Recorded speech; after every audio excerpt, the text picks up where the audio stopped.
Hello everyone, welcome to nursing chronicles YouTube channel. आज के इस वीडियो में हम कुछ इंपॉर्टेंट नॉर्सिट के लिए मल्टीपल चॉइस क्वेश्चन को देखेंगे। सबसे फर्स्ट क्वेश्चन है हमारा, if 5-year-old girl is recently diagnosed with Kawasaki disease, apart from the identified symptom of the disease she may also likely develop which of the following. यहाँ पर हमें बताया गया है कि एक 5-year-old गर्ल चाइल्ड है जिसका रिसेंटली डायग्नोस्ड हुआ है कावासाकी डिजीज के साथ। इस डिजीज के अंदर आइडेंटिफाइड जो सिम्टम्स होते हैं, इसके अलावा कौन सी ऐसी कंडीशन है जो कि मोस्ट लाइकली हमें डेवलप हो सकती है इस डिजीज कंडीशन के साथ। Option A sepsis, option B meningitis, option C mitral valve disease, option D aneurysm formation. Correct answer रहेगा आपका यहाँ पर ऑप्शन डी एन्यूरिज्म फॉर्मेशन। अब हम देखेंगे कि कावासाकी डिजीज होती क्या है। यह एक रेयर चाइल्डहुड इलनेस है जिसके अंदर के ब्लड वेसल्स जो होती है वो अफेक्ट होती है। कावासाकी डिजीज जो होती है उसे दूसरे नाम से पुकारा जाता है म्यूकोक्यूटेनियस लिम्फ नोड सिंड्रोम। चलिए पढ़ते हैं अब नेक्स्ट क्वेश्चन की तरफ। When creating a teaching program for the parents of a child who diagnosed with pulmonic stenosis, nurse would keep in mind that this disorder involve which of the following। Pulmonic stenosis diagnose हुआ है ऐसी child के parents के लिए जब teaching program create करते हैं तो कौन सी ऐसी चीज है जो कि नर्स को माइंड में रखनी होगी कि इस डिसऑर्डर के साथ इन्वॉल्व होती है। Option A single vessel arising from both ventricles, option B obstruction of blood flow from the left ventricle, option C obstruction of blood flow from the right ventricle, option D return of blood flow to the heart without entry to the left atrium. Correct answer है आपका यहाँ पर option C obstruction of blood flow from the right ventricle. Pulmonic stenosis के अंदर defect आपको देखने को मिलता है पल्मोनिक वाल्व के अंदर, जिसके अंदर के वाल्व के अंदर स्टिफनेस की वजह से ऑब्स्ट्रक्शन ऑफ फ्लो हो सकता है। नेक्स्ट क्वेश्चन है हमारा, ए 9-year-old girl diagnosed with cystic fibrosis, which of the following nurse must keep in mind when developing a care plan for the child. एक 9-year-old गर्ल है जिसे कि डायग्नोस हुआ है cystic fibrosis. Cystic fibrosis disease के अंदर कौन सी ऐसी चीज होगी जो कि कीप इन माइंड रखनी होगी नर्स को जब उसका केयर प्लान डेवलप कर रहे हैं। Option A pulmonary secretions are abnormally thick, option B elevated level of potassium are found in sweat, option C cystic fibrosis is an autosomal dominant hereditary disorder, option D obstruction of the endocrine glands occur। Correct answer रहेगा हमारा यहाँ पे option A pulmonary secretions are abnormally thick. जब भी cystic fibrosis disease condition होती है तो हमें देखने को मिलता है थिक पल्मोनरी सिक्रेशन। इसी के साथ ही सिस्टिक फाइब्रोसिस जो है वो डायग्नोस होता है एलिवेटेड लेवल ऑफ सोडियम ना कि पोटेशियम, जो कि हमें ऑप्शन बी में दिया गया है। पोटेशियम लेवल इंक्रीज होगा, पोटेशियम की जगह यहाँ पर हमें सोडियम लेवल इंक्रीज देखने को मिलता है।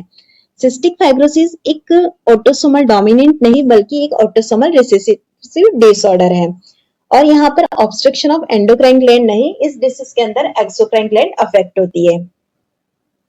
नेक्स्ट क्वेश्चन है, an acute severe prolonged asthma attack and is unresponsive to usual treatment, the condition is referred to as which of the following। हमें यहाँ पर कंडीशन बताई गई है एक acute severe prolonged asthma attack है जो कि अनरिस्पॉन्सिव है यूजुअल ट्रीटमेंट के लिए। ऐसी कंडीशन क्या कहलाती है? Option A status asthmaticus, option B reactive airway disease, option C intrinsic asthma, option D extrinsic asthma. Correct answer हमारा यहाँ पर option A status asthmaticus. Status asthmaticus जो होता है वो एक acute prolonged severe asthma attack है जो कि अनरिस्पॉन्सिव है यूजुअल ट्रीटमेंट के लिए। इसी के साथ ही यहाँ पर एक और टर्म आई है वो है इंट्रिंसिक अस्थमा। इंट्रिंसिक अस्थमा जो होता है वो इंटरनल प्रेडिस्पोजिंग फैक्टर जैसे कि वायरस होता है उसकी वजह से देखने को मिलता है। इसी के साथ ही दूसरा है external extrinsic asthma. Extrinsic asthma external precipitating factor जैसे कि एलर्जन से उसकी वजह से होता है। अगर इन दोनों को कंपेयर करें तो हमें एक्सट्रिंसिक अस्थमा ज्यादा कॉमनली देखने को मिलता है। नेक्स्ट क्वेश्चन है, a neonate who has a very low birth weight, nurse carefully monitors inspiratory pressure and oxygen concentration to prevent which of the following। एक नियोनेट है VLBW very low birth wait वाला, इसका nurse जो है वो carefully monitor करती है inspiratory pressure और ऑक्सीजन कंसंट्रेशन को, जिससे कि वो क्या प्रिवेंट करती है। Option A meconium aspiration syndrome, option B bronchopulmonary dysplasia, option C respiratory syncytial virus, option D respiratory distress syndrome. Correct answer है हमारा यहाँ पर option B bronchopulmonary dysplasia. Neonates जो कि वेरी लो बर्थ वेट या फिर extreme very low birth weight baby हैं, उनके अंदर बहुत ही ज्यादा जरूरी होता है इंस्पिरेटरी प्रेशर और ऑक्सीजन कंसंट्रेशन को मॉनिटर करना, क्योंकि अगर हाई लेवल का इंस्पिरेटरी प्रेशर और ऑक्सीजन कंसंट्रेशन डिलीवर्ड हो गया तो ब्रोंकोपल्मोनरी डिस्प्लेसिया का कंडीशन डेवलप हो सकता है। नेक्स्ट क्वेश्चन है, which of the following instructions should nurse include in her teaching plan for the parents of a child with otitis media? एक ओटाइटिस मीडिया वाले चाइल्ड के पेरेंट्स है, उनको जब भी इंस्ट्रक्शन दे रहे हैं टीचिंग प्लान का तो उसके अंदर क्या इंस्ट्रक्शन देना चाहिए? Option A, placing the child in the supine position to bottle feed.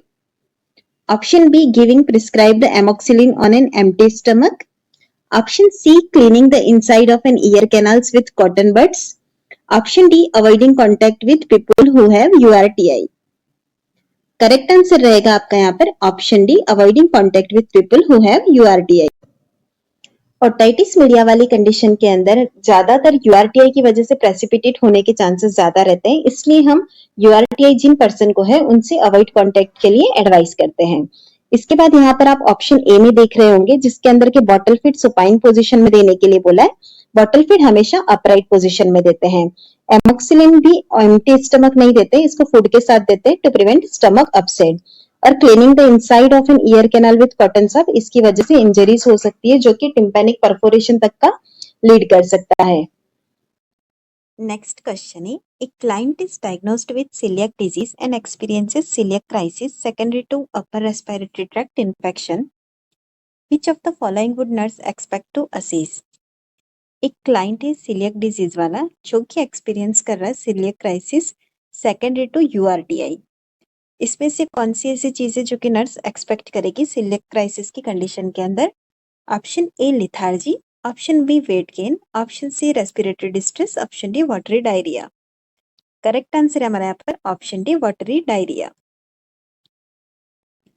Celiac crisis जब होता है तो हम दो चीजें ऑब्जर्व करते हैं, एक तो प्रोफ्यूज डायरिया रहेगा और सीवियर मेटाबॉलिक डिस्टर्बेंस रहेगा। सीलियक क्राइसिस प्रेसिपिटेट होता है इन्फेक्शन की वजह से, इंजेक्शन ऑफ ग्लूटेन की वजह से, प्रोलॉन्ग्ड फास्टिंग और exposure to anticholinergic drug. Next question है, a nurse is holding a 7-year-old child who has cystitis. Which of the following would nurse expect when assessing the child? एक 7-year-old child है cystitis वाला, जब इसे assess करते हैं तो nurse क्या एक्सपेक्ट करेगी? Option A, dysuria. Option B, costovertebral tenderness. Option C, flank pain. Option D, high fever. Correct answer है हमारा यहाँ पर ऑप्शन ए, डिस्यूरिया। डिस्यूरिया जो है वो लोअर यूटीआई का सिम्टम्स है, जैसे कि सिस्टाइटिस है। इसके अंदर और सिम्टम्स आपको देखने को मिलेंगे, frequency, urgency, suprapubic pain, cloudy urine, haematuria, nausea, vomiting और फीवर। इसी के साथ ही हमें ऑप्शन बी, सी और डी में दिया गया है कोस्टोवर्टिब्रल टेंडरनेस, फ्लैंक पेन और हाई फीवर। ये तीनों कंडीशन जो होती है वो हमें पाइलोनेफ्राइटिस की कंडीशन के अंदर देखने को मिलती है। नेक्स्ट क्वेश्चन है हमारा, when educating parents regarding non antecedent infections in acute glomerulonephritis, which of the following should the nurse cover? यहाँ पर एक्यूट ग्लोमेरुलोनेफ्राइटिस वाले पेशेंट्स की बात की गई है। जब इनके लिए एजुकेट करते हैं तो नर्स को क्या कवर करना चाहिए? Option A, scabies. Option B, impetigo. Option C, herpes simplex. Option D, varicella. Correct answer है हमारा यहाँ पर ऑप्शन बी, इम्पेटिगो। इम्पेटिगो जो होता है वो है बैक्टीरियल स्किन इन्फेक्शन जो कि स्ट्रेप्टोकोकाई की वजह से होता है। यह प्रिसिड कर सकता है एक्यूट ग्लोमेरुलोनेफ्राइटिस की तरफ। इसी के साथ ही स्कैबिस, हर्पिस सिम्प्लेक्स और वेरिसेला जो है वो एक्यूट ग्लोमेरुलोनेफ्राइटिस से एसोसिएट नहीं है। नेक्स्ट क्वेश्चन है हमारा, which of the following organism is the most common cause of urinary tract infection in children? निम्न में से कौन सा ऐसा ऑर्गेनिज्म है जो कि most commonly UTI, urinary tract infections का कारण है बच्चों में? Option A, Klebsiella. Option B, Staphylococcus. Option C, Escherichia E coli. Option D, Pseudomonas. Correct answer है हमारा यहाँ पर option C, E coli, Escherichia E coli. इसी के साथ ही क्लेप्सियला, स्टेफाइलोकोकस और सुडोमोनास यह भी तीनों यूटीआई करते हैं, लेकिन इनकी वजह से जो इंसिडेंस होते हैं वो कम होते हैं, इकोलाई की वजह से ज्यादा देखने को मिलता है।